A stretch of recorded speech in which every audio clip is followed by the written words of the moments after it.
y empiezo a admitir. De acuerdo.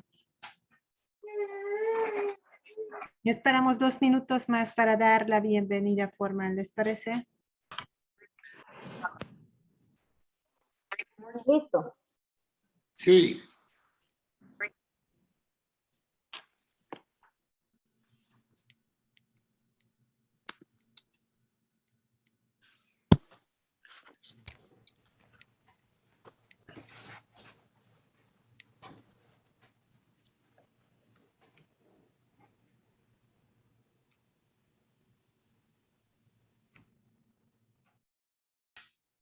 Pues yo creo que con su permiso vamos a dar inicio al evento. Como ven, ya tenemos una excelente convocatoria.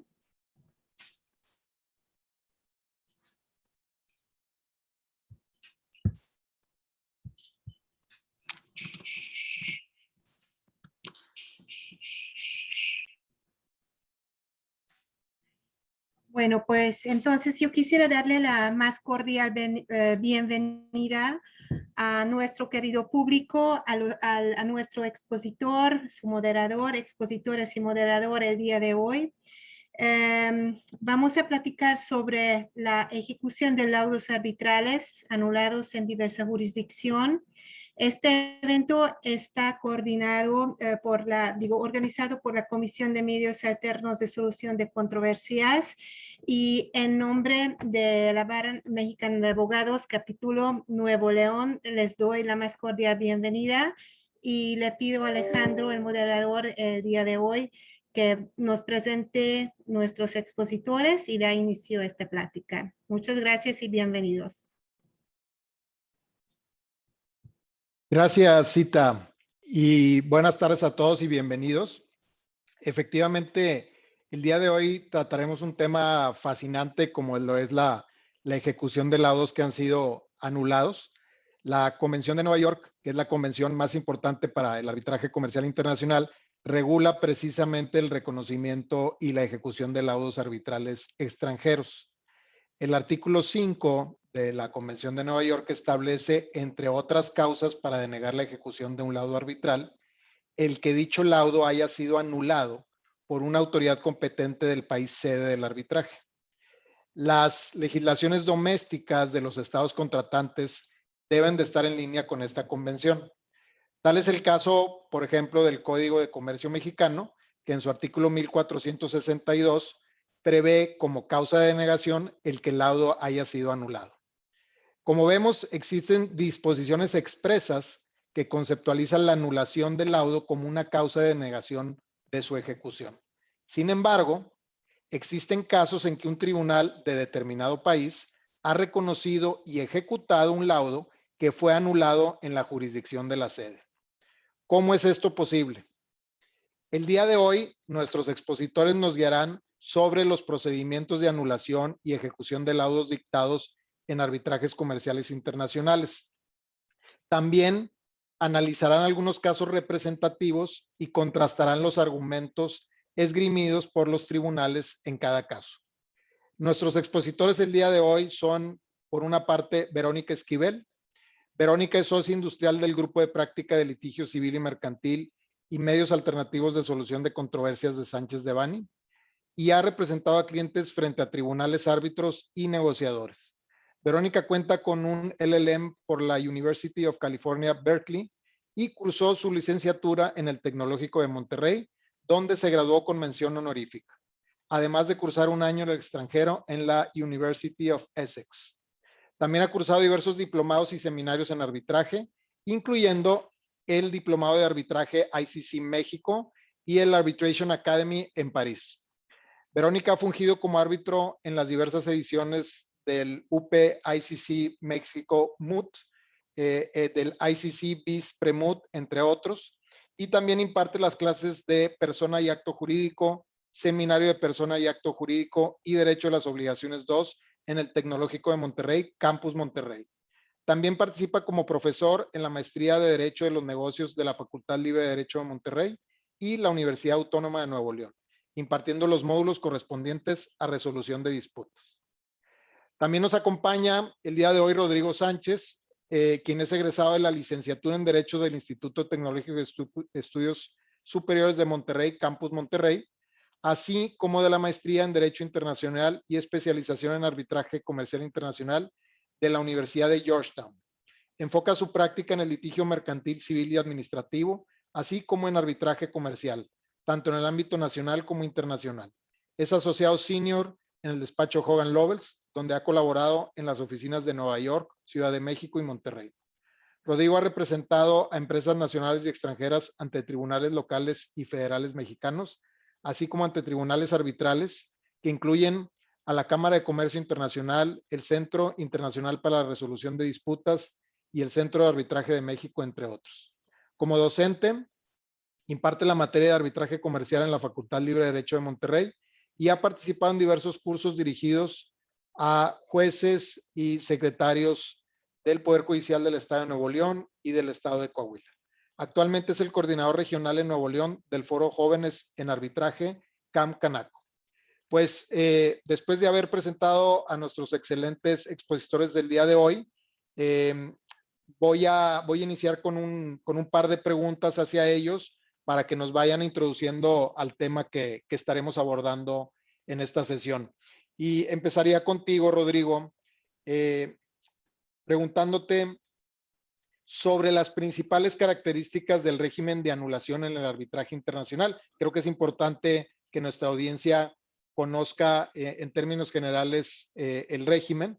Entonces, si nos puedes explicar al respecto, Rodrigo. Claro que sí, Alejandro. Antes que nada, quisiera agradecer de manera muy breve al capítulo Nuevo León de la Barra Mexicana y a la Comisión de Métodos Alternos de Solución de Controversias por la invitación. Y a todos los asistentes. Creo que, como bien lo comentó Alejandro, es un tema muy, muy interesante y aparte de primordial relevancia para cualquier persona que tenga interés en el arbitraje, ¿no? Y hablando ya sobre el régimen de anulación, adentrándonos un poco el tema, me gustaría hablar primero de la Convención de Nueva York, de qué establece al respecto la Convención de Nueva York, porque, como bien lo comentó Alejandro, pues es el ordenamiento primario que sienta las bases para ejecutar, para el reconocimiento y ejecución de laudos en el extranjero, ¿no? Y en ese sentido, el artículo 5 de la Convención de Nueva York establece 7 supuestos taxativos dentro de los cuales se podrá denegar el reconocimiento y la ejecución de un laudo arbitral. Pero antes de entrar a esos supuestos, me gustaría enfocarnos un poco en la primera frase que establece el artículo 5. Y de hecho, las primeras 2 o 3 palabras, que es solo se podrá denegar el reconocimiento y ejecución en los siguientes supuestos, ¿no?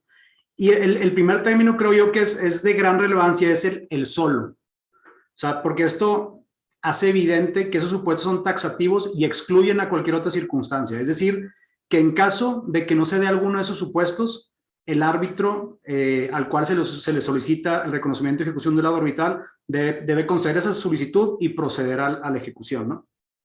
Y esto también se ha dado pie a varios argumentos que han utilizado diversos tratadistas e incluso lo han recogido varios tribunales, en el sentido de que la Convención de Nueva York debe de interpretarse de manera teleológica, es decir, atendiendo a su fin. ¿Y cuál es el fin primordial? ¿Cuál es el objetivo fundamental de la Convención de Nueva York? Desde luego, facilitar el reconocimiento y la ejecución de laudos arbitrales. De ser lo contrario, pues simplemente no se hubiera hecho. La ejecución ya sería complicada suficientemente como para obstaculizarla más, ¿no? Entonces, ese es el primer término, creo yo, de mayor relevancia, y el segundo es el podrá. Solo se podrá denegar el reconocimiento y ejecución en los siguientes supuestos. Y creo que este segundo término es muy relevante porque ha dado lugar a interpretaciones en distintos sentidos.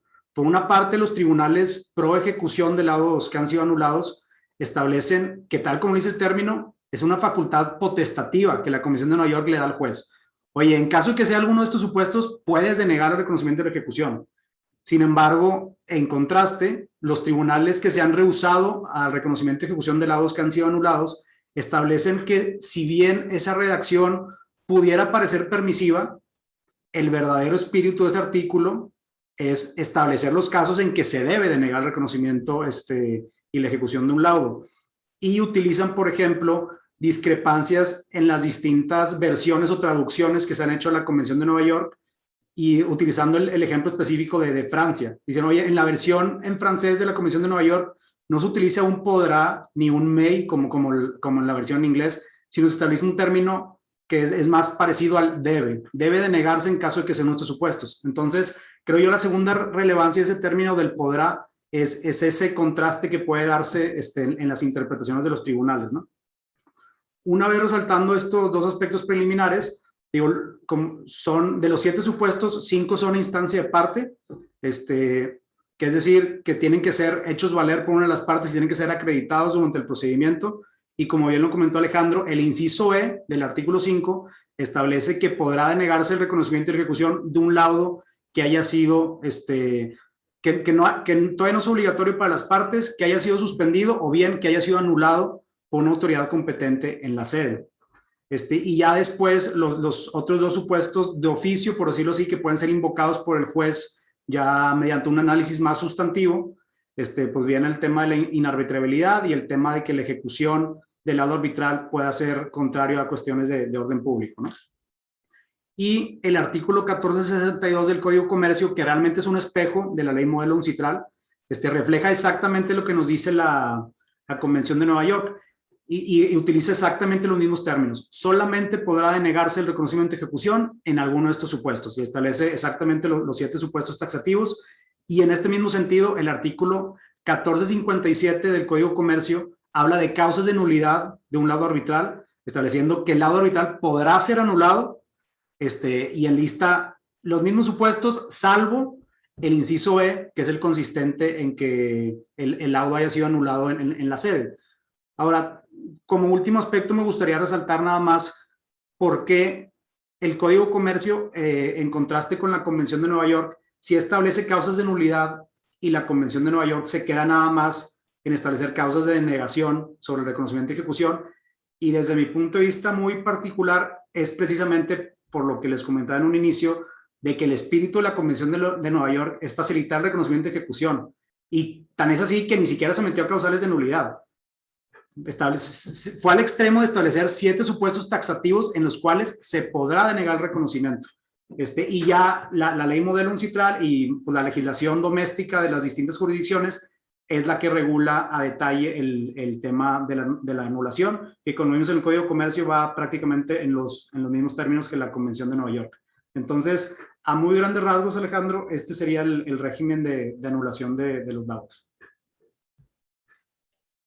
Muchas gracias, Rodrigo. Bueno, ahora te preguntaría a ti, Verónica, ya establecido el régimen de anulación, ¿cuál sería el régimen de la ejecución de laudos arbitrales en materia de arbitraje comercial internacional? Con gusto, Alejandro, y también igual que Rodrigo, pues agradecer por esta invitación. Me da mucho gusto todos estos nombres que veo aquí conectados, que hace mucho que no nos vemos y que espero nos podamos ver pronto, y que sin duda tendrán varios comentarios porque tenemos excelentes expertos en la materia también conectados. Creo que Rodrigo lo puso muy bien al hacer énfasis en estas 2 palabras, ¿no? El solo y el podrá.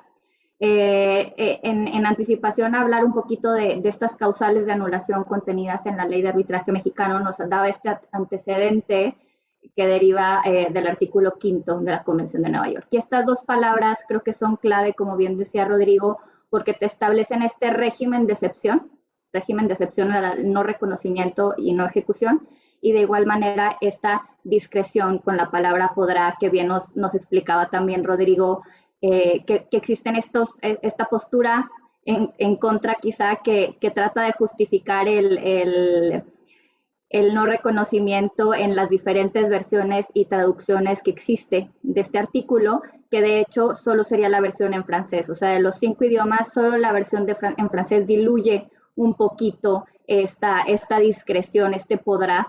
Y aún así, y como todos aquí conectados sabrán, pues Francia es la jurisdicción más favorable a arbitraje que conocemos, y mucho de esto se debe a otro artículo muy importante de la Convención de Nueva York a la que yo quiero dirigir su atención, y este es el artículo 7º.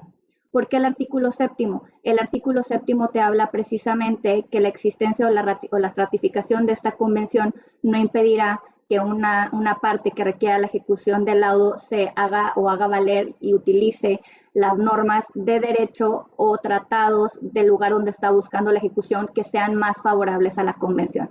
Y eso es mucho de lo que sucede en Francia, ¿no? O sea, Francia puede taparse los ojos y no atender a la Convención de Nueva York y aplicar su derecho interno en atención a esta disposición. Y más adelante que pasemos a la etapa de casos, van a ver un poquito cómo se ha reflejado esta aplicación del artículo 7º de la Convención de Nueva York. Hablando un poquito del régimen, yo nomás quiero hacer dos precisiones que siempre me parecen importantes hacer. La primera de ellas es que la ejecución es este último eslabón del procedimiento arbitraje, ¿ok? O sea, ya es la última etapa y aquí sale uno de la competencia del tribunal arbitral y pasa a ser competencia de las jurisdicciones estatales, precisamente porque aquí la parte tendrá que hacer uso del imperio que tienen los tribunales jurisdiccionales que no tendría el tribunal arbitral. Entonces sí hay que atender precisamente a que es esta última etapa que ya salimos con el dictado del laudo de la competencia del tribunal arbitral y que estaremos ante tribunales jurisdiccionales.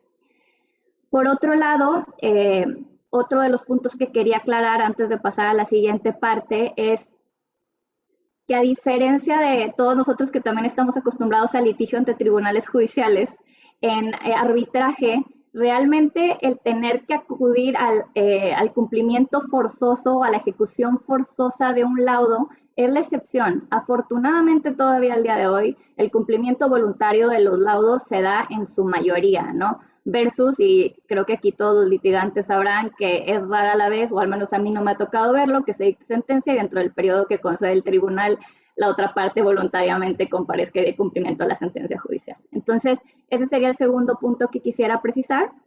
Va a pasar a un tercer punto a precisar, y este sería hacer esta distinción entre reconocimiento y ejecución, porque ustedes van a escuchar que nos estamos refiriendo a reconocimiento y ejecución conjuntamente, pero sí existe esta distinción en la medida en que el reconocimiento es este acto formal que va a declarar que el laudo es final y obligatorio y no necesariamente va a conllevar a esta ejecución forzosa. Es decir, puedes buscar el reconocimiento de un laudo, por ejemplo, a efecto de hacerlo valer como cosa juzgada sin necesariamente proceder a su ejecución forzosa. En oposición a, cuando ya hablamos de ejecución, pues sí necesariamente implica el reconocimiento, ¿verdad?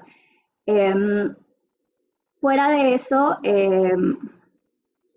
yo creo que nada más también me gustaría precisar, porque ya lo exponía muy bien Rodrigo, que este régimen de excepción ante el cual nos encontramos y que vemos en el artículo 5º de la Convención de Nueva York, lleva una pregunta importante. Y esta va a ser, ¿cuál va a ser el estándar de revisión de invocarse una de las causales y particularmente esta que vemos en el inciso E? Es decir, que el laudo ha sido anulado en la sede.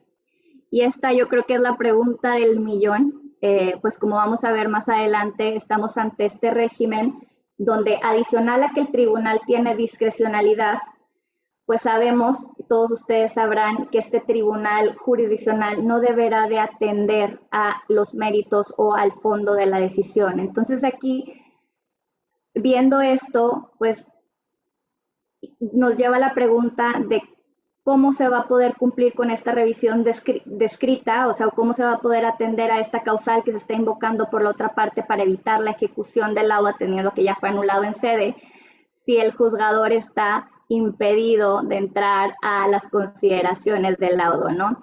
Y aquí lo que se ha dicho y que es lo más común es que lo correcto es que la revisión sea superficial, o sea, que sí se atienda a los resolutivos, a los argumentos y razonamientos del laudo, sin la necesidad de que esto lleve a la posibilidad de que el juzgador los cuestione. Pero bueno, otra vez, la pregunta es, ¿qué es superficial? Y aquí es donde la práctica de las distintas jurisdicciones varía muchísimo y es lo que nos lleva a los casos que vamos a ver más adelante, donde se ha aplicado de diferente forma esta discreción que tiene el juzgador para determinar si ejecuta o no un laudo anulado en sede. Por mi parte, yo creo que ahí lo dejaría para no quitar mucho tiempo a la revisión de casos, salvo que Alejandro tenga una pregunta adicional. Gracias, Vero.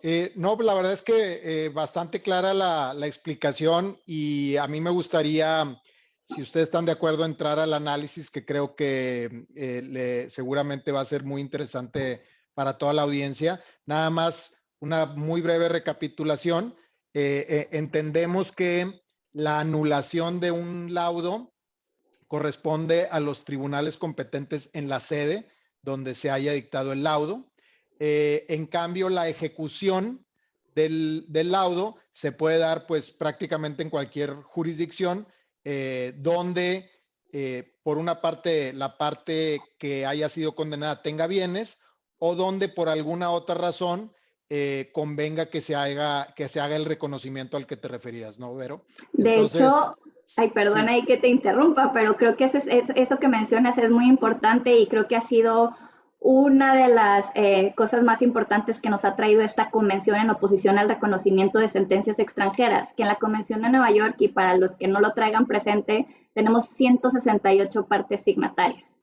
Y creo que aquí es importante también considerar el artículo primero de la Convención de Nueva York en cuanto a que se debe de ejecutar el laudo extranjero y que existe esta posibilidad de reserva de reciprocidad y que México no la ha hecho. Entonces, para México, esto representa pues que se deberán reconocer y ejecutar los laudos arbitrales de cualquier lado extranjero, más bien, aunque no existe esta reciprocidad de que la otra parte sea parte signataria. Sí hay algunos países que han hecho esta reserva, México no es uno de ellos, entonces esto destaca esto que hablaba Alejandro, ¿no? De la relevancia que tiene que la ejecución se puede perseguir en cualquier estado que tenga bienes. correcto. Entonces, esto es relevante porque podemos tener un procedimiento de anulación en la sede y un procedimiento de ejecución en diversa jurisdicción, ¿no? Y es ahí donde justamente encontramos el tema que nos planteamos el día de hoy, ¿no? ¿Cómo es posible que se ejecute un laudo que ya ha sido anulado? Y hay pues múltiples cuestionamientos, ¿no? Inclusive pues el cuestionamiento de la autoridad que tiene el fallo del juez de la sede, ¿no? Que en ejercicio de la soberanía del estado correspondiente anula el laudo, ¿no? Entonces, pues creo que si les parece, pasamos a analizar algunos de estos casos que son representativos. Voy a compartir pantalla con el auditorio para que puedan ustedes, si les parece, ir explicándonos algunos de estos casos.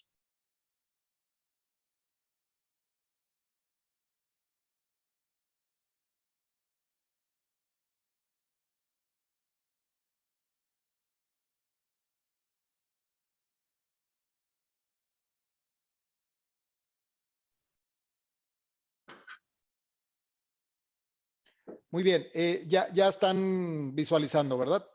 Muy bien, pues no sé quién quiera tomar, Verónica, Rodrigo, este primer caso. Si no tiene inconveniente, Vero, me gustaría tomarlo a mí, Alejandro. Nada más como ahí comentario preliminar, me gustaría aclarar que los casos que vamos a ver o que se van a exponer son los casos insignia o los casos paradigmáticos cuando se habla de este tema de reconocimiento de laudos que fueron anulados en la sede. Y para que no sean tan evidentes, omitimos ahí los nombres de las partes, para ahí no dar carne de más, precisamente porque al final de cada exposición de cada caso nos gustaría preguntarle al auditorio si con esta poca información o información así muy elemental debería procederse en su opinión a la ejecución del laudo anulado o bien el tribunal debió rehusar la ejecución y el reconocimiento del mismo. Y por último, o sea, va a haber casos de los que vamos a ver, va a haber en ambos sentidos para que tampoco no esté tan fácil, ¿no? Y el primer caso es igual un arbitraje que se ventiló conforme a las reglas del ICC con sede en Ginebra, y el contexto, más bien yo creo que es el primer caso en el cual se habló de este tema de si se puede ejecutar un laudo que fue anulado en la sede. Y como pueden ver, el caso va a inicios de los años 80, en donde la empresa A, contrató a la empresa B para que le diera asesoría y le ayudará con la coordinación y varias gestiones relacionadas con un proceso de licitación pública sobre varios contratos de construcción ubicados en Algeria. Por un tema de falta de pago de comisiones, la empresa B inicia el arbitraje y originalmente un árbitro único, que así estaba en la cláusula arbitral, un árbitro único estima infundada la acción intentada bajo el argumento que el contrato infringía la ley de Algeria y por ende debía ser declarado nulo. Básicamente aquí lo que la ley de Algeria impedía era el uso y o el pago a intermediarios o asesores en contratos de licitación pública o en procesos de licitación pública. Y lo equiparaba un poco al tráfico de influencias, que digo, ya es un tema mucho más de fondo complejo, que digo que sería materia y también de otro panel, pero básicamente decía, oye, lo que tú estás haciendo se equipara básicamente al tráfico de influencias y por eso estaba yendo bien en los procesos de licitación y por ende el contrato es nulo, se estima infundada tu acción y te condeno a daños y perjuicios a cargo de la empresa A, más gastos y costos del arbitraje, etcétera, ¿no? Entonces la empresa B, al verse afectada por ese laudo, solicita la nulidad ahí mismo en Ginebra, en donde la Corte de Apelaciones finalmente lo anula. Y a grandes rasgos, el argumento de la anulación que utilizó la Corte de Apelaciones era que la decisión del árbitro único fue evidentemente arbitraria. Entonces, aquí creo que es muy relevante lo que decía Vero de, oye, en análisis, ¿qué tan superficial debe de ser? Porque aquí, a final de cuentas, sí se metió un poco, no diría todas las cuestiones de fondo, pero sí llegó a la conclusión, con base en un análisis superficial, de que la decisión del árbitro único era evidentemente arbitraria y violaba la legislación suiza en materia de arbitraje. Entonces, el otro aspecto relevante que yo resaltaría aquí es que sí se utilizó como fundamento, desde luego, la Convención de Nueva York y todo, pero la causa de nulidad estaba prevista en la legislación doméstica, es decir, con la legislación suiza en materia de arbitraje le daba a la Corte de Apelaciones para anular el laudo. Entonces, la Corte de Apelaciones anula ese laudo y no obstante a ello, la empresa solicitó la ejecución de ese laudo ante las Cortes francesas. Y ya, eso sería como el outline de todos los hechos. Aquí nada más como dato extra o como dato extra sería que después de que ese laudo había sido anulado y a pesar de la solicitud de reconocimiento promovida por la empresa ante las Cortes francesas, la empresa B volvió a promover otro arbitraje, otra vez en Ginebra, en el cual eventualmente sí le concedieron o estimaban fundada su acción y intentó ejecutarlo ante las mismas Cortes francesas. Entonces, ahí digo, es un factor adicional que complicó todavía más el análisis que tenían que hacer las Cortes francesas ante esta circunstancia, pero a mí me gustaría preguntar nada más respecto del primer laudo que había sido anulado en Ginebra y cuya ejecución se solicitó en Francia. Con esta información me gustaría saber qué les parece al auditorio, si a su parecer debería de ejecutarse en Francia o si los Cortes francesas deberían de rehusarse. Creo que lo más práctico sería que levanten la mano, que ahí con el icono interactivo, las personas que creen que ese laudo sí debía de ser ejecutado por las Cortes francesas.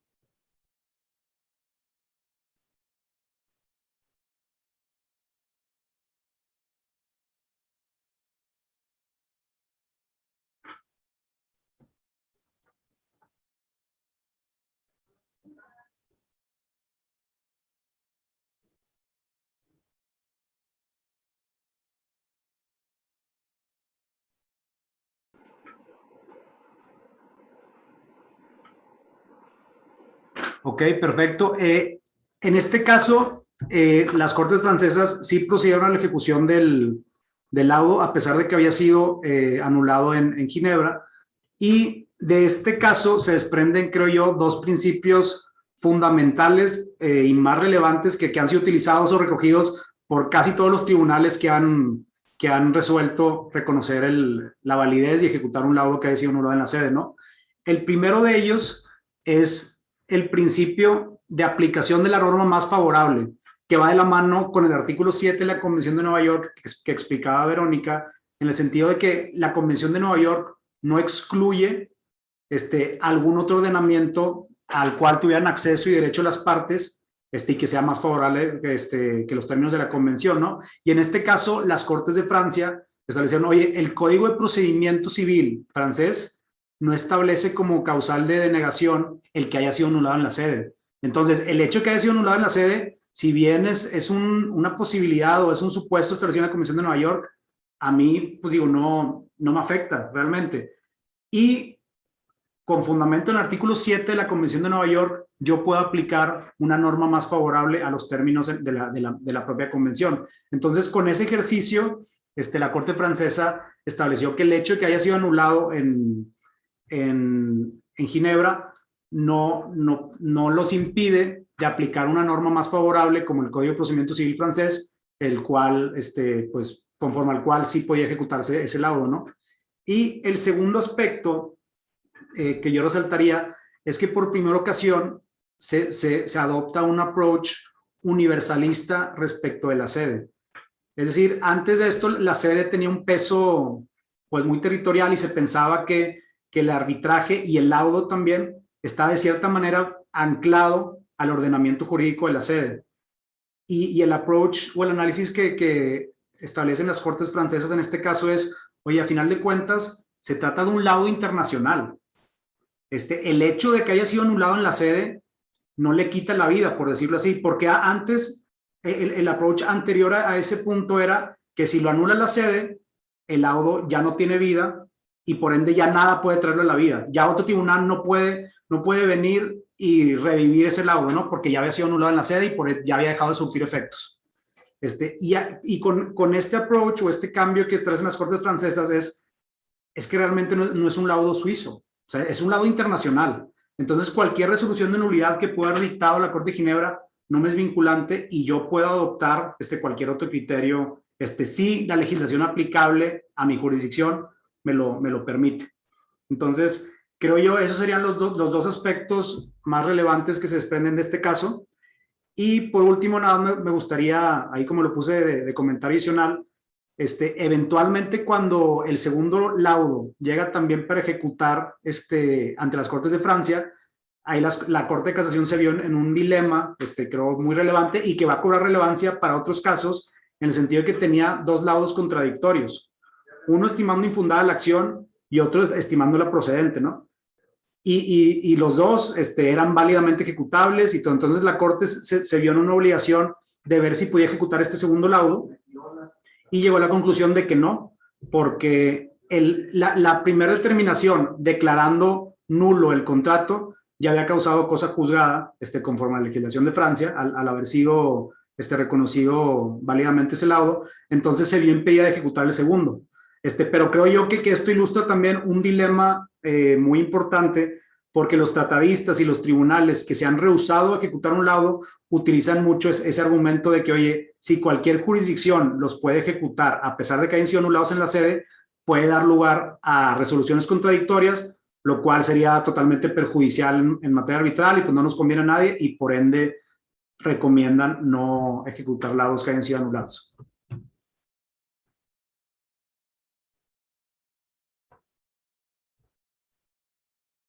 Rodrigo, muchas gracias. Les recuerdo también al auditorio que al final tendremos un espacio para hacer preguntas a los expositores, así es que si derivado del análisis de estos casos vamos teniendo alguna duda, pues por favor ahí apúntenla o hagan memoria para que al final pudieran externarla. Vamos si quieren ahora con el caso 2. No sé, me imagino que a lo mejor Verónica lo va a tratar. Sí, muchas gracias. Y bueno, ahí lo tienen para que también lo vayan siguiendo conmigo y que ahorita que les abra el espacio para votación, también quiero escuchar mucho cuáles son sus impresiones, ¿no? Aquí la sede que tenemos fue Cairo, Egipto, para este caso en particular, y la controversia surge entre una empresa que era una sociedad americana y Egipto. La empresa A, que es esta sociedad americana que les comentó, había suscrito un contrato bajo el cual iba a estar proporcionando a las fuerzas aéreas de Egipto partes y mantenimiento de sus helicópteros, ¿ok? Egipto termina el contrato a lo que evidentemente la sociedad americana se opone e inicia un procedimiento arbitral. La empresa americana obtiene una sentencia favorable y aquí les pongo una transcripción, digo, es una traducción propia, ¿verdad? Pero entre otras cosas, el tribunal arbitral determina que no necesita decidir la naturaleza legal del contrato, pues parece que las partes se valen principalmente para sus pretensiones y defensas en la interpretación del contrato mismo, o sea, era un análisis meramente contractual, y sus hechos. Y el tribunal arbitral sostiene que los puntos de controversia legales no se ven afectados por la caracterización que tenga el contrato, ¿ok? Ese mismo año en el que se dicta el laudo, la empresa americana inicia un procedimiento de ejecución en Estados Unidos de este laudo dictado en Egipto bajo leyes de Egipto, ¿ok? Y ojo, iniciado el procedimiento de ejecución, en el Inter, si nos vamos a la siguiente fila, van a ver que en diciembre del 95, la Corte de Apelación de Cairo anula el laudo arbitral, o sea, con el procedimiento de ejecución iniciado y todavía pendiente de conclusión. La Corte de Cairo anula el laudo bajo la consideración que el tribunal arbitral había hecho una errónea apreciación del derecho y pues yo creo que eso lo pueden desentrañar también un poquito de esa cita que les ponía arriba y obviamente se refiere a su ley de arbitraje donde en el inciso D podrán ver que se anulará si el laudo arbitral excluyó la aplicación de la ley acordada por las partes para regir los méritos de ley. ¿Okay? Entonces, en este sentido, y aquí en comentarios adicionales que también, por favor, quiero que consideren ahorita que hagan su votación, el acuerdo arbitral establecía, entre otras cosas, y esto fue muy importante en este caso para la Corte americana, que la decisión del tribunal arbitral será final y vinculante y no podrá sujetarse a apelación o recurso alguno. Entonces, viendo esto, les hago la pregunta igual a ustedes. Si ustedes fueran a resolver esta solicitud de ejecución, si ejecutan, levanten la mano, o sea, si ejecutan a pesar de que se haya anulado en sede, y si no ejecutan nada más no levanten la mano y ahorita cuento votos aquí en el chat.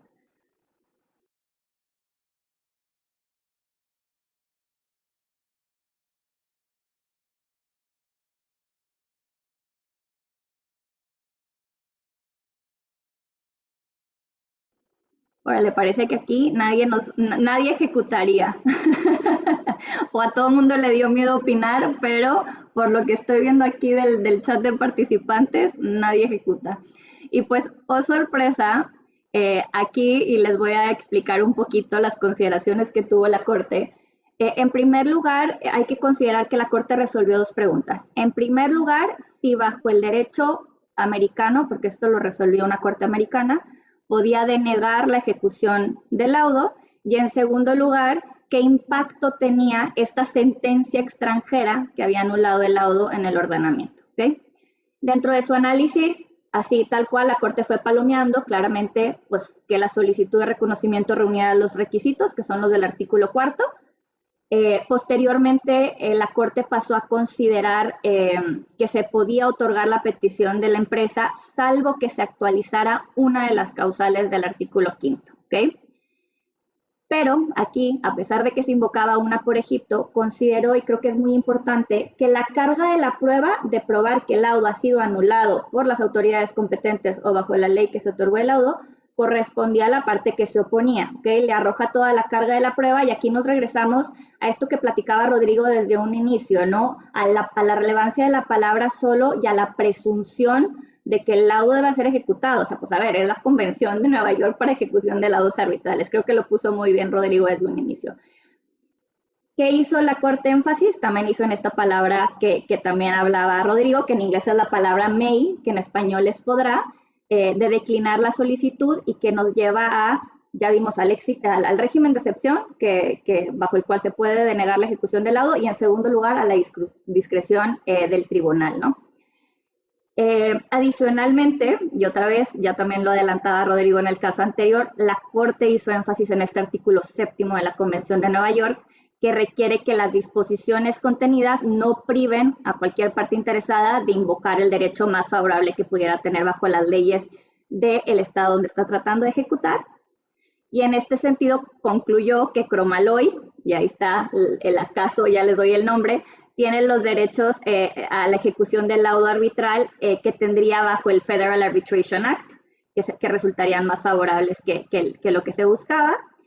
Y en ese sentido, y la palabra aquí fue proper, la Corte consideró que el laudo del tribunal arbitral era apropiado, que en todo caso el análisis sería un error de derecho, mistake of law, y que no estaba sujeto a la revisión de la Corte. Y esto era lo que les platicaba. A ver, no va a entrar a la revisión de los méritos de la disputa, no va a entrar al análisis que hacía, va a ser una revisión meramente superficial.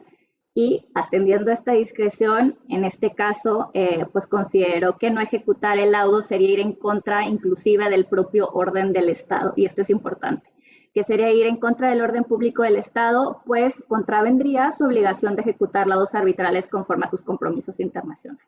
Entonces, este es Cromalloy. No sé si les sorprende, no les sorprende, yo creo que todos estarán sorprendidos porque nadie hubiera ejecutado, entonces, pues ahí dejaría este caso. Muchas gracias, Vero. Sí que nos sorprendiste y bueno, pues vamos para seguir aprendiendo sobre el tema. Si quieren, me parece que traen por ahí un par de casos. Vamos si quieren con el siguiente y no sé, de nuevo, Vero, Rodrigo, quien quiera tomarlo. Gracias, Alejandro. Y igual se me fue comentar que el caso 1 es el caso de Hilmerton, que igual junto con Cromalloy son, insisto, pues los casos así insignia donde se han utilizado argumentos a favor del reconocimiento y ejecución de laudos que hayan sido anulados, ¿no? Este caso número 3 es un arbitraje con sede en Nigeria, es un arbitraje uncitral, en donde 3 empresas dedicadas a la industria petrolera en Nigeria celebran varios contratos de servicio, principalmente para que 2 de ellas le presten a una servicios de transporte, de acarreo de materiales, logísticos, etcétera, ¿no? Y en este caso la empresa inició 2 arbitrajes en Nigeria, obteniendo un resultado favorable en ambos casos. La empresa buscó o solicitó el reconocimiento y la ejecución en Nigeria, pero la empresa B y la empresa C solicitaron la anulación de los laudos, ¿no? La High Court Federal de ese país anuló los laudos bajo el argumento, de hecho, en este caso había varios vicios o varias violaciones que resaltó ahí la Corte de Nigeria, desde una mala sanción por daños punitivos, que se puede traducir en cuestiones de orden público en caso de que no sea una figura debidamente prevista por la legislación, una extralimitación al sometimiento arbitral, es decir, que la disputa podía exceder del acuerdo de arbitraje, una indebida admisión de pruebas, entre otros aspectos que se traducían en que no se hayan respetado las reglas del procedimiento arbitral conforme a la ley de Nigeria, y también se puede traducir eso en que una de las partes no haya tenido la posibilidad de ejercer sus derechos de defensa adecuadamente. Entonces, esta resolución de nulidad abarcaba varios aspectos establecidos en la Convención de Nueva York como base para denegar el reconocimiento y ejecución. En este caso se tradujo en una anulación, pero creo que es importante considerar que había varios temas ahí que se pueden utilizar como fundamento para anular el laudo. Y a pesar de que ambos laudos fueron anulados en Nigeria, la empresa buscó su ejecución en Estados Unidos, específicamente en el Distrito Norte de Nueva York. Y como dato adicional, creo que es muy relevante considerar en este caso que para este entonces ya se había resuelto el caso de Cromalloy, que alguien comentaba, Vero, en el caso anterior, en donde tribunales de Estados Unidos ya habían sostenido que a pesar de que un laudo haya sido anulado en la sede, el Federal Arbitration Act era más favorable y les permitía ejecutarlo, y por ende ya habían procedido a la ejecución, al reconocimiento y ejecución de un laudo que había sido anulado. Entonces ya estaba ese precedente favorable, y con base en todo este contexto, igual me gustaría preguntarle al auditorio o pedirles que levante la mano quién piensa que se debió haber procedido al reconocimiento y la ejecución de este laudo, o de estos laudos, perdón.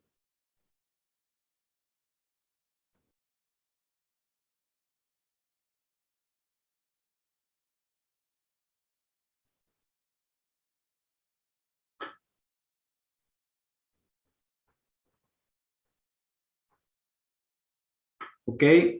En este caso, y de manera un tanto sorprendente tanto para las partes como a la comunidad arbitral en general. La Corte de Estados Unidos se apartó del criterio favorable que había en el caso de Cromalloy y se rehusó a reconocer la validez del laudo y utilizó varios argumentos, por ejemplo, que el contrato no hace referencia alguna ni a la ley de Estados Unidos ni al Federal Arbitration Act, que es más favorable a la Convención de Nueva York, pero decía, oye, pues yo me tengo que circunscribir a lo que está en el contrato y pues aquí no hay ninguna relación con Estados Unidos, ¿no? Entonces, no creo que sea procedente aplicar el Federal Arbitration Act para resolver sobre el reconocimiento y la ejecución de este laudo. De hecho, lo que establecen es, incluso el espíritu del Federal Arbitration Act es que los acuerdos privados se respeten y se apliquen en sus términos, de tal manera que si el contrato no hace referencia alguna al derecho estadounidense, ni mucho menos al Federal Arbitration Act, pues es evidente que no debe proceder su aplicación. Y también dicen que el número uno, que no se acreditó que la Corte de Nigeria haya actuado de manera ilegal o haya violentado alguna disposición en materia de arbitraje de la legislación de ese país. Entonces, no hay ninguna actuación ilegal que yo deba revocar o que pueda ser causa para apartarme ese criterio. Y por último, sobre el término may o podrá, establecido en la Convención de Nueva York, lo que dicen es, si bien es permisiva esa redacción, lo cierto es que la parte que está solicitando la ejecución del laudo no me demostró por qué debo yo de apartarme del criterio de la Corte de Nigeria, ¿no? Entonces, creo que llega un punto intermedio diciendo, sí te la doy o sí reconozco que la Convención de Nueva York establece un lenguaje permisivo al decir que podrá denegarse y que tengo discrecionalidad. Sin embargo, para yo ejercer esa discrecionalidad a tu favor, era carga del solicitante que desvirtuara esa resolución que decretó la nulidad del laudo. Y en este caso, como no se demostró alguna ilegalidad o por qué debo apartarme ese criterio, no reconozco la validez ni procedo a la ejecución de ese laudo. Entonces, como podemos ver, aquí se aplicó un approach mucho más territorialista, distinto al de las Cortes francesas y al de las Cortes americanas en el caso de Cromalloy, sí dándole una gran importancia a la resolución dictada en la sede y estableció un parámetro de prueba, se podría decir, diciendo, oye, para que yo me aparte ese criterio, necesito que tú me pruebes por qué es ilegal y que me lo demuestres, y ya a partir de ahí puedo hacer yo uso de ese lenguaje permisivo de la Convención de Nueva York y de todas maneras ejecutar o reconocer la validez de ese laudo anulado. Básicamente eso sería, creo que sí es muy relevante porque cuando salió el precedente de Cromalloy, ya pues gran parte de la comunidad decía, oye, pues Estados Unidos ya es una jurisdicción con expectativas razonables de que van a ejecutar laudos que hayan sido anulados, etcétera. Y con esto fue pues un paso para atrás de que, oye, ¿sabes qué? Siempre no, o por lo menos ya quité los contendientes, y a partir de ahí se generaron varios casos en los cuales se analizan ambos sentidos o ambas posturas, y a partir de ahí empezaron a salir resoluciones igual, en ambos sentidos, y los cuales también es un tema muy, muy interesante. Fabuloso, muchas gracias, Rodrigo. Y bueno, interesante ver este contraste entre las posiciones de los tribunales del mismo país, en este caso de Estados Unidos, y bueno, pues denotando obviamente la independencia que tiene cada tribunal en su interpretación de la ley. Vamos, si les parece, al último caso, que asumo estará a cargo de Verónica, para terminar de ilustrar en esta línea de tiempo cómo ha devenido el criterio sobre la ejecución de laudos anulados. Gracias. Creo que esto que decía Rodrigo al último es importante, o sea, porque el caso que les estaba platicando Rodrigo, que no escuché si lo dijo, pero para los que lo quieran revisar después, es Baker Marine, y entonces de ahí en adelante pasó justo lo que dice Rodrigo, que dependiendo de qué lado estabas, perdedor o ganador, estabas o invocando Cromalloy o invocando Baker Marine. Entonces, a partir de ahí sí existen más casos, definitivamente, como decía Rodrigo al principio, estos son como los insignia, pero en Estados Unidos al menos, cuando se estaba buscando la ejecución ahí, lo que se empezó a ver es, pues dependiendo de dónde estoy, invoco uno o invoco el otro, ¿no? Entonces, bueno, eso me lleva a este cuarto caso, que para ponerles un poquito el antecedente, fue bajo el reglamento de la CCI. La sede era Barranquilla, Colombia. Aquí se trató de un contrato entre una empresa que era una sociedad colombiana y la otra también era una sociedad, pero era una empresa del Estado de Colombia, ¿ok? El objeto aquí que tenían en el contrato era que la empresa A estaría generando energía y la empresa B la estaría comprando. La empresa A realiza una inversión relevante para construir una planta eléctrica y en 1998 Colombia empieza a privatizar su sector eléctrico. Cualquier parecido con la realidad es mera coincidencia, creando una nueva empresa y esta empresa, que vamos a llamarla la empresa C, pues es la que empieza a tener ahora a cargo las obligaciones, y lo que sucede es que se queda la empresa B solita con obligaciones bajo el contrato que tenía con la empresa A, pero sin ningún recurso para costearlas. Entonces, pues evidentemente eso lleva a que esta empresa B incumpla con el contrato y la empresa ante esto inicia un arbitraje, obtiene un laudo favorable, donde se le condena a la empresa B al pago de 60 millones. Este laudo obviamente es dictado en Colombia bajo las leyes de Colombia, ¿okay? Bueno, de Colombia. ¿Qué sucede? Pues que en el 2000 la empresa B presenta un recurso ante las Cortes de Barranquilla para anular el laudo y el laudo se anula. Es importante considerar que aquí, como verán, la Corte colombiana razonó que el procedimiento arbitral se debió de haber conducido conforme a la ley colombiana y que en ese entonces la ley colombiana no permitía expresamente el uso de las reglas procesales de la CCI en un arbitraje. ¿Qué sucede? Pues igual, la empresa presenta su solicitud de ejecución ante las Cortes de Estados Unidos y eso me lleva a preguntarles de nueva cuenta, si ustedes fueran el juez que recibe esta solicitud, ¿ejecutan o no? Y si ejecutan, les pediría que levanten la mano y si no, pues no.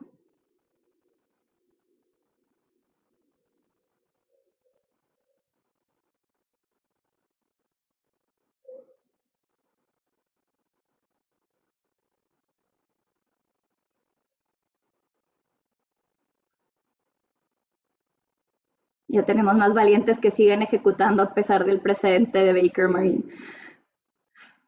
Pues bueno, aquí, sorpresivamente, la Corte decidió apegarse al antecedente de Baker Marine, pero esta decisión, y esta es la decisión de Termorrío, es una de las más criticadas. ¿Por qué? Porque aparentemente hay varias, bueno, sí, hay varias fallas ahí en algunos argumentos y ahorita a ver si ustedes los detectan. Les voy a decir básicamente lo que consideró la Corte. Pero en primer lugar lo que la Corte consideró fue que de ejecutar el laudo iría en contra del principal precepto de la Convención de Nueva York, que dice que el laudo no existe para ser ejecutado si ha sido legalmente anulado por un tribunal competente en la sede. Entonces, esto obviamente hizo que varias personas enloquecieran en el sentido de decir, a ver, bueno, ¿de dónde sacaron que el laudo no existe al ser anulado? Y aquí hay mucha discusión en las posturas a favor y en contra, en el sentido de, a ver, pierde sus efectos al menos en sede, pero realmente no existe, y aquí la crítica es, pues si no existiera, ¿por qué existiría una causal para denegar la ejecución de un laudo que ya no existe, ¿no? O sea, ha sido como, y pareciera muy, muy tonto, pero pues tal cual, o sea, en este razonamiento la Corte dijo que uno de los principales preceptos, que esa es otra cosa que se critica, de dónde sacaron que el precepto central de la Convención, como bien ya decía Rodrigo, pues es realmente la ejecución de laudos extranjeros, no tanto la anulación de los mismos, ¿verdad? Y otra de las cosas fue pues, que se estaba dando mayor ponderación a una sentencia extranjera que a pues, la obligación y el deber de ejecutar laudos conforme a la convención. Entonces, aquí mucha gente empezó a decir, a ver, pues es que entonces más que ser una convención de ejecución de laudos, pues la está haciendo una convención de reconocimiento de sentencias extranjeras, ¿no? La Corte aquí consideró, para los que les gustaba más el precedente de Cromalloy, que a diferencia de Cromalloy, el acuerdo arbitral pues no incluía renuncia expresa a la posibilidad de controvertir o apelar el laudo, a lo que le dieron bastante relevancia en esta sentencia. La Corte también consideró que era totalmente distinto ejecutar un laudo que no ha sido anulado que desestimar una sentencia extranjera. Igual, aquí lo mismo, o sea, privilegiando este tema de committee, de respetar sentencias extranjeras, ¿no? Entonces, ya para terminar, pues la Corte consideró que se requería más que una mera manifestación que la decisión del tribunal competente era contraria al orden público para desvirtuar una defensa bajo el artículo 5º, inciso E, y pues adopta totalmente el resto de los argumentos de Baker Marine que ya exponía Rodrigo anteriormente. Entonces esto ya nos deja en la pregunta de, bueno, ¿cuál es la postura actual o qué postura debiera adoptar México? Porque lo cierto es que México no se ha enfrentado a esta situación, ninguna corte mexicana a la fecha, salvo que alguien aquí me diga que ya hay uno, que haya tenido que decidir una situación similar. Entonces como que ahorita la duda, bueno, si se llegara a presentar, ¿qué estimamos que sería lo que pasaría ante los tribunales mexicanos que se les presenta una pregunta en este sentido, ¿no? Vero, muchísimas gracias. Y bueno, sin duda que ha sido muy interesante este recorrido del que nos han llevado a través de los distintos criterios y claramente revela pues que es un tema complejo, que es un tema donde pues no es blanco y negro, sino que hay muchos matices y que pues tan es así que cortes o tribunales de un mismo país, en este caso, por ejemplo, Estados Unidos, pues han emitido criterios en contrario. Sin comprometerlos, porque obviamente es difícil tomar una postura aquí y como tú bien lo indicaste, Verónica, pues también para los abogados de parte particularmente, pues será un poquito de qué lado estás, ¿no? Como seguramente te moverás. Pero en términos generales, ¿cuál creen ustedes que deba ser el efecto si el laudo anulado en el país de la sede y se entiende que deba ser el país de la sede por esa vinculación que hay con el ordenamiento jurídico, ¿de qué serviría que fuera anulado, particularmente si es un arbitraje internacional, a sabiendas de que se puede ejecutar en cualquier otro lado y que, vamos a decirlo así, la decisión del tribunal de la sede no va a ser respetada? O sea, ¿qué otro objetivo tendría anular un lado si no es privarle sus efectos? Entonces, ¿qué posición tienen ustedes sobre ese respecto? ¿Cuál debería ser el alcance de la anulación?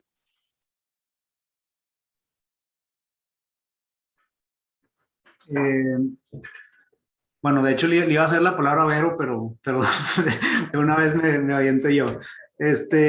Creo que, como bien lo comenta Alejandro, o sea, este tema es de analizarse de manera muy casuística y atendiendo las circunstancias específicas de cada caso. Estoy de acuerdo con el argumento que comentas de que, oye, si de todas maneras no le van a hacer caso a una resolución decretando la nulidad de un lado, dictada en la sede, pues ¿para qué sirve ese procedimiento, no? Que creo que es un argumento muy válido y pues de hecho pues es el argumento que utilizan las personas que se oponen a este approach más universalista, etcétera. Mi opinión muy personal es que,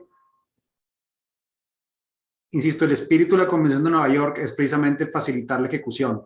Entonces, y desafortunadamente a lo largo de los años y a través de los precedentes que hemos visto, nos hemos dado cuenta que hay sedes en donde se llevan a cabo arbitrajes y los tribunales no necesariamente estaban muy avanzados en este tema, ¿no? Por ejemplo, el caso de Baker Marine, que pues, la sede era Nigeria, pues ahí realmente cabe la pregunta de que, oye, qué tanto pudieran estar familiarizados con este tema, qué tan sofisticado sea, en contraste con Francia, Estados Unidos, otras jurisdicciones pues más avanzadas, ¿no? Creo yo que el approach que debe prevalecer es este segundo de tener un tema más universalista, menos territorial, en el sentido de que independientemente que sea anulado, puede ser ejecutado en cualquier otra jurisdicción, atendiendo, insisto, a que a final de cuentas es un arbitraje internacional, es un laudo internacional. Entonces también el hecho de darle más peso a la sede y que darle un carácter definitivo a esa resolución de nulidad, pues básicamente ya también quitaría este aspecto internacional del arbitraje, ¿no? sea, un arbitraje ahí, conforme a esa jurisdicción y ahí se acaba. Entonces, creo, digo, insisto, no sé que no estoy contestando directamente la pregunta que hacías al final de que, oye, entonces, ¿para qué sirve el procedimiento de nulidad si de todas maneras lo van a poder ejecutar en otra jurisdicción? Entonces me voy a limitar a decir, creo que el approach correcto es este segundo, porque de lo contrario sería en contra de uno de los principios medulares del arbitraje comercial y también de una de las ventajas por las cuales las partes deciden irse al arbitraje comercial, que es la facilidad en la ejecución, ¿no? De que, oye, yo me quiero ir al arbitraje porque quiero poder ejecutar también en cualquier otra jurisdicción. Siento que adoptando este primer criterio, dándole peso a la resolución de nulidad, se perdería un poco ese aspecto práctico, ¿no? Muy bien, muchas gracias, Rodrigo. Y sí, muy interesante tu posición. Verónica, te preguntaría yo, ¿existen soluciones? O sea, vemos que es un tema complejo, que genera discusión y que obviamente tiene una relevancia práctica enorme, ¿no? Porque como bien dijiste tú, estamos aquí ante una etapa donde ya concluyó el procedimiento arbitral, el tribunal arbitral ya cumplió su función y bueno, pues desafortunadamente una de las partes no quiso ejecutar el laudo voluntariamente y hay que llegar a esta instancia judicial o jurisdiccional. ¿Qué soluciones se te ocurren así de primera mano o alternativas que pudieran existir para resolver este tema complejo? Pues es que ha habido de todo tipo de sugerencias en la comunidad arbitral. Creo que ahí Rodrigo medio empezaba a tocar en una de ellas y creo que una de estas sugerencias ha sido inclusive eliminar la figura de la anulación. Esta ha sido una de ellas en el sentido y también de la mano con la pregunta, pues cuál es la utilidad si vas a poder ir a solicitar el reconocimiento en cualquier lugar, ¿no? Esa ha sido una de las propuestas que se ha planteado y los que la han apoyado argumentan, bueno, pues a final de cuentas, no es como que quedes desprotegido de un mal laudo, porque a final de cuentas, si eres la parte que tuvo el laudo desfavorable, se está ejecutando, pues a final de cuentas podrás hacer valer alguna de las excepciones para la ejecución que están contenidas en el artículo 5º. O sea, tampoco quedas desprotegido realmente contra un mal laudo, entonces, pues esa figura, ¿a qué va, no? Esa ha sido una de las posturas. Otras han sido y han buscado tratar de armonizar o revisar la ley modelo, que como saben es la que tenemos adoptada nosotros como ley de arbitraje desde el 93, a efecto de tratar de armonizar todos estos criterios y buscar la uniformidad en cómo se debe de hacer. Por ejemplo, hablando ahorita que hablábamos del estándar de revisión y de las cuestiones de anulación, ¿verdad? Esa ha sido otra de las propuestas.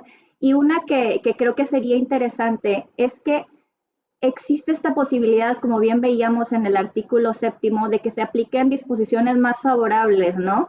Y lo que hemos visto es que algunos estados han limitado las causales bajo las cuales se podría denegar el reconocimiento. Y uno de estos ejemplos es, por ejemplo, si ustedes se van al artículo 9º, que luego los invito a revisar con calma, de la Convención Europea sobre Arbitraje Comercial Internacional, donde de las causales que están en la Convención de Nueva York, las reduce y básicamente te dice que en las relaciones entre aquellos estados que sean parte tanto de la Convención Europea como de la Convención de Nueva York, deberán de tomarse en cuenta sin perjuicio las de esta convención. En este sentido, en los casos en que aplique la convención, no va a bastar que el laudo haya sido anulado, que yo creo que es la postura que medio defendía también Rodrigo hace unos momentos, sino que solo se denegará si la anulación se decretó por alguna de las causas que están previstas en este artículo de la Convención. Entonces, esta ha sido otra de las soluciones que se ha tratado de dar, limitar, hay muchas, o sea, les digo, desde esta de realmente eliminar el régimen, muy de la mano con la primera pregunta que hacía Alejandro, pues ¿para qué está ahí, no?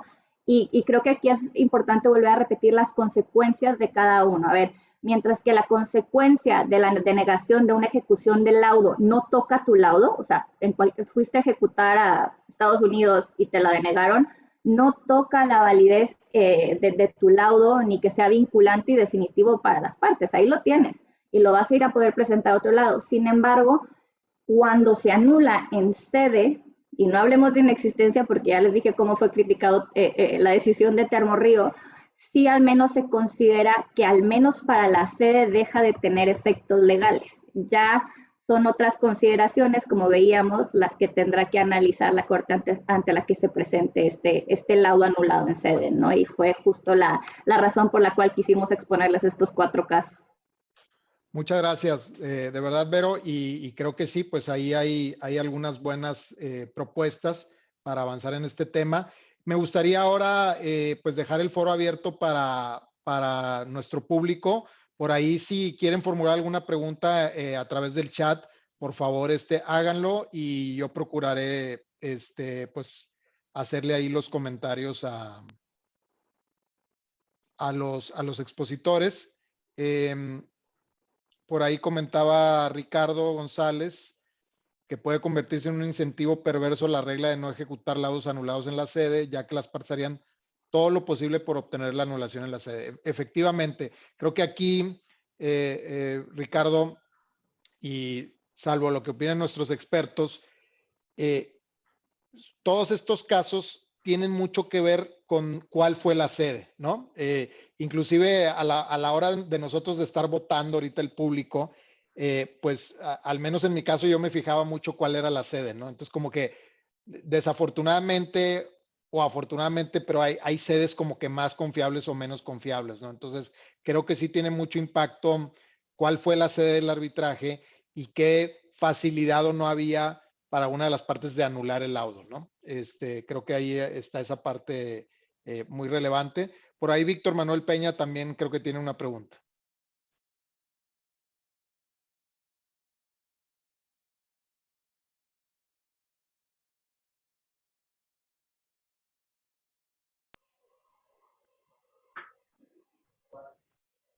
No sé si se le quedó la manita levantada de alguno de los ejercicios. Puede ser. Víctor, si estás por ahí, no, desafortunadamente no te podemos ver, pero si quieres formular alguna pregunta, pues el chat está aquí abierto. Igual en lo que Víctor o cualquier otro se anima a formular una pregunta, me gustaría igual resaltar dos temas así finales que creo que vale la pena comentar. Número uno, que después del caso de Termorrío, que era el que expuso Vero al final, que es el caso así más macabro, que más afecta al tema de la ejecución de laudos que han sido anulados, en Estados Unidos se volvió a dictar otra resolución regresando al criterio de Cromaloy, en donde sí se reconoció la validez de un laudo que había sido anulado. En este caso, nos tocó ahí, a los tribunales mexicanos les tocó ser el foco de atención, porque fue el arbitraje de Comisa, en donde finalmente las Cortes de Estados Unidos llegaron a la misma conclusión a la cual se arribó en el caso de Cromaloy, en el sentido de que sí se puede ejecutar, pero con un razonamiento totalmente distinto. En este caso, sí hicieron mención a la disposición más favorable, etcétera, pero en este caso se metieron a analizar un poco el fondo de la resolución que había decretado la nulidad dictada en México y llegaron a la conclusión de que era evidentemente arbitraria y evidentemente injustificada, carecía de sustento, etcétera, y llegaron al extremo de aplicar normas de manera retroactiva, lo cual evidentemente no procedía, etcétera. Entonces, fue tan tangible esa ilegalidad de la resolución decretada por los tribunales mexicanos anulando el laudo, que el Tribunal de Estados Unidos dijo, ¿sabes qué? Ahora sí me aviento el tiro y sí voy a reconocer la validez de este laudo, ¿no? Perfecto, sí, creo que es bastante relevante el caso Comisa y como es tú, pues tiene relación directa con nuestro país y sí, cómo utilizaron ese criterio y ese asomo que hicieron a la resolución del Tribunal Mexicano y obviamente pues también cuestionable, ¿no? El hecho de que hayan precisamente realizado ese asomo. Por ahí Roberto Calderón les pregunta que cuál es la norma o disposición legal que permite que se realice la solicitud de ejecución del laudo en diversa jurisdicción al del domicilio del deudor o de la parte condenada. Pues, y digo, ahorita si algo me quiere complementar, Rodrigo, adelante. Yo les diría que hay que recordar que estamos ante que estamos partiendo de la base de los estados signatarios de la Convención de Nueva York y del scope o alcance que se define en este artículo primero de la Convención, donde te dice que se podrá ejecutar en cualquiera de los estados parte o siempre que se considere que el laudo fue dictado, ¿cómo dice? Que tengan origen ¿qué dice? En sentencias arbitrables que no sean consideradas parte del lugar donde fueron dictadas, ¿no? O sea, extranjeras, a final de cuentas. Entonces, bajo esta explicación, si ustedes ya se van al artículo 5º, bueno, desde el tercero, cuarto y quinto, ya existe este deber de ejecutar de los estados y de las cortes firmantes. Entonces, ante la ratificación, básicamente los estados que han ratificado esta convención tienen esta obligación de reconocimiento. Entonces, de ahí es de donde deriva esta competencia de estas cortes de ejecutar laudos, que más bien diría, pues, obligación, y de atenerse, que esa es otra de las cosas que limita la convención, uno, a que no se les impongan mayores cargas que las que están previstas en el cuarto. Si se fijan, son muy poquitos los requisitos para solicitar, o sea, presentar el original del acuerdo arbitral, presentar el laudo, y que no se les impongan requisitos adicionales a los que ya están ahí, y que la única razón, solo, recordando este régimen de excepción, solo podrán denegar la ejecución cuando exista alguna de las causales. Entonces, de ahí yo me remitiría a esos artículos para esta pregunta. Y yo nada más como complemento mencionaría que, digo, como bien lo comenta Vero, el ordenamiento primario del cual deriva esa posibilidad es desde luego la Convención de Nueva York. Y además, pues las partes, los estados partes de la Convención de Nueva York, en su legislación doméstica también ya prevén todo ese tema, ¿no? Entonces, por ejemplo, el Código de Comercio también ya prevé esa posibilidad, en concordancia con lo establecido en la Convención de Nueva York como cualquier estado parte, ¿no? Entonces, yo analizaría desde luego primero la Convención de Nueva York y luego ya miraría a la legislación doméstica en materia de arbitraje comercial del país en donde pretende ejecutar, y muy probablemente va a tener también ahí fundamento legal que me va a permitir tratar de ejecutar en esa jurisdicción. Ok, aquí muchas gracias, muy claro. Aquí a lo mejor una cuestión interesante sería ver qué sucede en un país que no sea parte de la convención, ¿no? Sabemos que las principales jurisdicciones están ahí, pero ¿qué sucedería? Pudiera ser que la legislación doméstica de ese país como quiera previera esa posibilidad sin necesariamente ser parte de la convención, o que simplemente no hubiera esa posibilidad, o bien que se le diera el tratamiento de una sentencia extranjera como si fuera judicial. En fin, habría ahí algunas distintas posibilidades. Pues, señores, para no prolongar más esta muy productiva sesión, yo concluiría agradeciendo nuevamente a nuestros expositores. Me parece que abordaron de manera muy puntual el tema planteado en esta sesión, y seguramente nos servirá a todos, tanto para nuestra práctica como para seguir aprendiendo, y esto nos dará pauta para sesiones futuras de la comisión, donde estaremos abordando temas pues relacionados con este que hoy en día vimos. También agradecerle mucho a toda la audiencia por su tiempo, por su atención, e invitarlos a las ponencias y a las sesiones del capítulo Nuevo León de la Barra Mexicana de Abogados, que constantemente está organizando conferencias en distintos temas, y pues pedirles que se mantengan al pendiente de nuestra comisión, de la Comisión de Medios Alternativos de Solución de Controversias. Más adelante vendrán otras sesiones muy interesantes. Muy buenas tardes a todos. Hasta luego, buen día.